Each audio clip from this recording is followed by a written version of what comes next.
Mid journey का package भी activate हो गया। प्रॉम्प्ट किस तरह से देना है ताकि मिड जर्नी हमारी बातों को अच्छे से समझे और हमारे लिए बेहतरीन तस्वीरें बना के दे। तो मेरे पास एक प्रॉम्प्ट छोटा सा लिखा हुआ है, चल के देख लेते हैं। अच्छा, इसमें छोटी सी बात समझने वाली ये है कि आप बिल्कुल ही बिगिनर हैं और आप रोबोट की फील्ड में नया नया कदम रख रहे हैं, तो आपको इन छोटी छोटी चीज़ों की समझ होना लाजमी है। रोबोट तक पहुंचने से पहले हमें एक फील्ड मिलती है जो आजकल नई नई बिल्कुल फील्ड है, उसका नाम है प्रॉम्प्ट इंजीनियरिंग, जिसको हम रोबोट को कंट्रोल करना भी कह सकते हैं कि कैसे हम अपने बोट को कंट्रोल करेंगे। यहाँ पे मिड जर्नी रोबोट को हमने कमांड एक देनी है ताकि वो हमारी बात को बिल्कुल एग्जैक्ट समझ सके कि ये बंदा मुझे क्या कह रहा है और मुझसे क्या कुछ बनवाना चाह रहा है। मैंने 2-3 लाइनों में एक छोटा सा प्रॉम्प्ट लिखा है, मैं आपको उसको पढ़ के सुना देता हूँ कि उसमें मैंने उसको क्या कहा है कि मेरे लिए कैसी तस्वीर बना के दे। अच्छा, मैंने उसको इधर लिखा है कि जी white wallpaper border with graphic designing की, क्योंकि फील्ड के साथ ये अटैच है तो जो हमारा वॉलपेपर होगा वो हल्का सफेद होगा। आगे उसको मैंने लिखा है कि जी ऑन सनलाइटेड इफेक्ट, उसके ऊपर सूरज की रोशनी का असर हो, रियलिस्टिक हो, हकीकत पर मबनी हो, ग्राफिक डिजाइनिंग टच के जी ग्राफिक डिजाइनिंग का इसको हल्का सा टच हो, look of the beautiful and creative design कि जी दिखने में बड़ा जदीद किस्म का डिज़ाइन लगे। यूनिक स्टाइल एवरी इमेज के जो 4 तस्वीरें हमें बना के दे रहा है वो एक दूसरे से बिल्कुल ही यूनिक हों। एवरी इमेज यूनिक स्टाइल, नई नई तरतीब में हो, बिल्कुल ही यूनिक हो, क्रिएटिव लुक हो, जदीद लुक हो, दिखने में बड़ा ही इंटरेस्टिंग लगे, लाइक अ ग्राफिक डिज़ाइनर। फिर वही बात है कि ग्राफिक डिज़ाइनर को ये चीज़ अच्छी लगे। फिट एडजस्टमेंट अरेंज्ड, इसका मतलब ये है कि जो भी उसमें आपने तस्वीर में जो भी छोटे मोटे पार्ट लगाने हैं वो बिल्कुल एडजस्टमेंट उसकी अरेंज्ड जो हो वो उसकी बिल्कुल फिट हो, उसमें किसी किस्म का कोई मसला ना हो। अच्छा, इधर लफ्ज़ है डे लिखा हुआ है, सूरज का हवाला मैंने दिन का हवाला दिया है। इन द डिफरेंट स्टाइल, मुख्तलिफ स्टाइल में हो, हाईली डिटेल से तफसीलात से भरा हुआ हो, फुली ब्राइटेड रियलिस्टिक के जी मुकम्मल तौर पर चमकदार हो, रियलिस्टिक हकीकत पर मबनी हो, HD हो, 4K हो, अल्ट्रा 8K मैंने लिखा है, शाइनी हो, चमकदार हो, ब्राइट हो, फिर भी वही बात है, शाइनिंग वॉलपेपर जी चमकदार वॉलपेपर हो, it has a design effect के डिज़ाइन इफेक्ट हो, उसके ऊपर डिज़ाइन का असर हो ताकि दूर से जो है वो दिखने में बड़ा ही अच्छा लगे। अच्छा, आखिरी सत्र में मैंने उससे कहा है कि जी the colourful wallpaper is also decorated with the festive elements. इसका मतलब ये है कि जो मैं आपको उन्वान दे रहा हूँ और जो तू तस्वीर मुझे बना के देगा उसमें जो है वो आपने फेस्टिव एलिमेंट्स डालने हैं कि जो उन्वान हो मेरा उसी से मिलते जुलते एलिमेंट्स आपने मेरे वॉलपेपर में ऐड कर देने हैं कि हाई रेजोल्यूशन वॉलपेपर, बहुत ज़्यादा रेजोल्यूशन हो उसकी और रिजल्ट उसका बहुत ज़्यादा हो। तो ये कुछ छोटा सा प्रॉम्प्ट जो कि मैंने खुद लिखा है, आप भी इसी तरह से अच्छे अच्छे प्रॉम्प्ट लिख सकते हैं। अच्छा, ये प्रॉम्प्ट मैं तकरीबन हर प्रॉम्प्ट में यूज़ कर रहा होता हूँ, हर अपने जो है वो मैं उसको तस्वीर बनवाता हूँ तो मैं ये प्रॉम्प्ट उसको लाजमन देता हूँ ताकि वो मेरी बात को प्रॉपरली समझ सकता है कि ये इसको किस तरह की चीज़ चाहिए। क्योंकि अंधेरे वाली चीज़ मुझे नहीं चाहिए, डार्क एरिया वाली, क्योंकि वो हमने बेचनी होती है तस्वीर, तो वो इतनी डार्क जो है तस्वीर वो नहीं बिकती। अच्छा, ध्यान रखिएगा कि बाज़ का स्टूडेंट ऐसा करते हैं कि मिड जर्नी वाला प्रॉम्प्ट उठा के किसी और को डाल देते हैं, जैसे लियोनार्डो है, न्यूरल लव है, बाकी भी काफ़ी सारे AI बोट हैं जिनको मिड जर्नी का प्रॉम्प्ट उठा के डाल देते हैं। तो ऐसा ना किया करें, हर बोट की एक अपनी तबीयत होती है, उसका अपना सोच होता है, उसका एक अपना थिंकिंग प्रोसेस होता है, उसको उसी तरह से आप हैंडल किया करें। क्योंकि मैंने इसके ऊपर कुछ ज़्यादा ही सर्च की हुई थी तो इसलिए मैंने इतना लंबा चौड़ा प्रॉम्प्ट लिखा है। सो खैर, इसको मैं यहाँ से कॉपी कर लेता हूँ और अपने मिड जर्नी बोट में जाऊँगा। मिड जर्नी चलाना आप सभी को तकरीबन आता होगा, स्लैश और यहाँ पे इमेजिन, ये वाला इमेजिन एंड कंट्रोल भी किया। और यहाँ पे फर्स्ट ऑफ ऑल मैं अपना टाइटल उसको दे देता हूँ कि मैंने क्या बनवाना है आपसे जी। अच्छा, मेरे पास एक छोटा सा टाइटल लिखा हुआ था, लिखने का टाइम नहीं होता इसलिए मैंने ऑलरेडी लिख के रखा हुआ था, ईस्टर फैंटेसी करैक्टर ईस्टर बनी with basket of Easter eggs. ये छोटा सा टाइटल है, ईस्टर का एक त्यौहार होता है क्योंकि वो आने वाला है, मेरे ख्याल से मार्च में होता है। यहाँ पे मैंने उसका टाइटल लिखा है कि जी ईस्टर फैंटेसी करैक्टर ईस्टर बनी with basket of Easter eggs. मैं समझता हूँ कि इसमें ईस्टर का लफ्ज़ बहुत ज़्यादा यूज़ हुआ है, उसको समझाने के लिए एक चीज़ बार बार लिखनी पड़ती है। ये बोट होते हैं ना, क्योंकि इंसान नहीं है कि इसको सिर्फ एक ही बार समझाया जा सके, इसको एक लफ्ज़ ज़्यादा बार लिखने से कोई हर्ज नहीं है। सो खैर, मैंने उसको लिखा है कि ईस्टर का जो त्यौहार है हमारे फैंटेसी दिलचस्प करैक्टर ईस्टर बनी, एक रैबिट खरगोश टाइप का एक जानवर होता है, with a basket of Easter eggs, के ईस्टर एग्स की जो बास्केट हो उसी के साथ जी बैठा हुआ। अच्छा, और आखिर में आप लोग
ब्राउजर यहाँ पे क्लिक किया तो ये अलहदा ओपन हो जाएगी। अच्छा जी, ये पहली तस्वीर है जी। देखें अब ये प्रॉम्प्ट का असर होता है। अब जितना प्रॉम्प्ट आपका अच्छा होगा, जितना आप उनको तफसील के साथ समझाएंगे, इसी तरह से आपके लिए वो अच्छी अच्छी तस्वीरें बना के दे देगा। अच्छा, ये पहली तस्वीर है जी, इसमें कुछ खास मसला नहीं है, ओके है, ठीक है। अच्छा, मिड जर्नी की बेहतरीन बात है कि ये इतनी ज़्यादा मसाइल नहीं छोड़ता, क्योंकि बाकी बोर्ड्स हैं जिनमें काफ़ी सारे मसाइल होते हैं। ये फुल HD तस्वीर देता है, ये हाई क्वालिटी तस्वीर देता है, क्योंकि ये प्रीमियम है, बोर्ड्स में सबसे बड़ा बोर्ड है और ये आर्ट को ब्रीफली समझता है। बहुत ही अच्छा बोर्ड है, मैं इसके साथ काफ़ी अरसे से चल रहा हूँ। कमाल की तस्वीरें बना के देता है। अच्छा, एक और प्रॉम्प्ट देते हैं इसको। इसी तरह से आपने जो है वो प्रॉम्प्ट अपने रेडी करके रख लेने, ताकि ये वक्तन फवक्तन आप लोगों को ज़रूरत आते रहे। ये वाला प्रॉम्प्ट यूज़ कर सकते हैं, लेकिन उसमें ध्यान यही करना है कि ये जहाँ पे मैंने लिखा है कि ईस्टर फैंटेसी करेक्टर ईस्टर बनी with a basket of Easter eggs, ये चीज़ यूज़ नहीं करनी, क्योंकि ये चीज़ मैं ऑलरेडी बनवा चुका हूँ। सही हो गया ना। आगे आपने यहाँ से लेकर आप बेशक साइज तक भी यूज़ कर सकते हैं, नो प्रॉब्लम,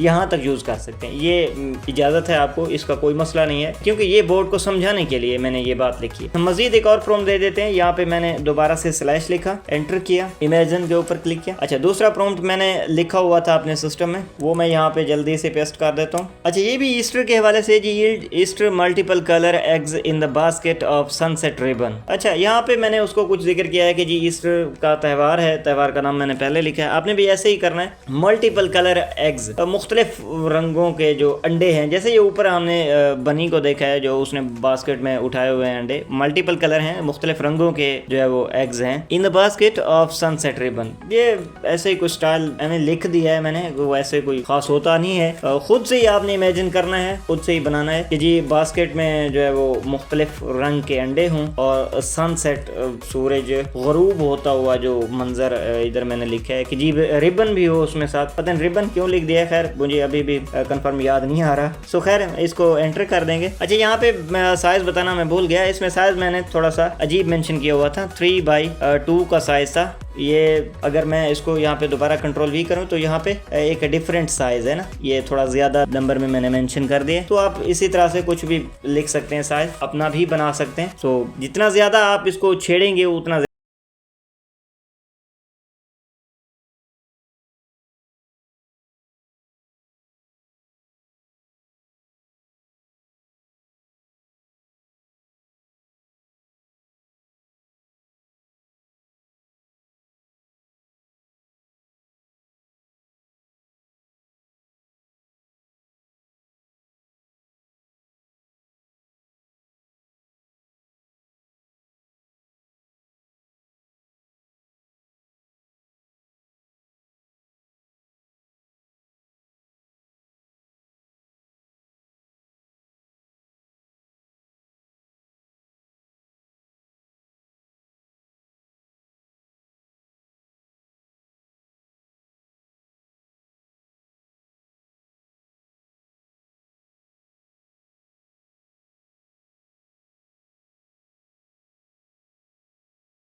फोटो जिमे लगाया है कि जी Valentine Day glossy heart balloon, इसको भी पेस्ट कर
यहाँ पे भी मैंने उसको क्या देखते हैं समझाया कि जी वैलेंटाइन डे पैरेट हो रिगालिया शो केस के नाम से, ये मेरे ख्याल से मैंने भी कहीं से देखा है लफ्ज, मुझे अच्छा लगा था तो मैंने कॉपी कर लिया था। सो खैर छोटे छोटे अल्फाज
भी कर सकते हैं। सो खैर इससे भी एडवांस तरीकेकार आ गए हैं, अगली वीडियो में हम देखते हैं। तो मेरे ख्याल से ये वीडियो आपको अच्छी लगी होगी। अच्छा एक और अहम बात ये है कि आप लोग मेरे वीडियोस में कमेंट कर रहे हैं, थैंक यू सो मच। जो दोस्त मेरी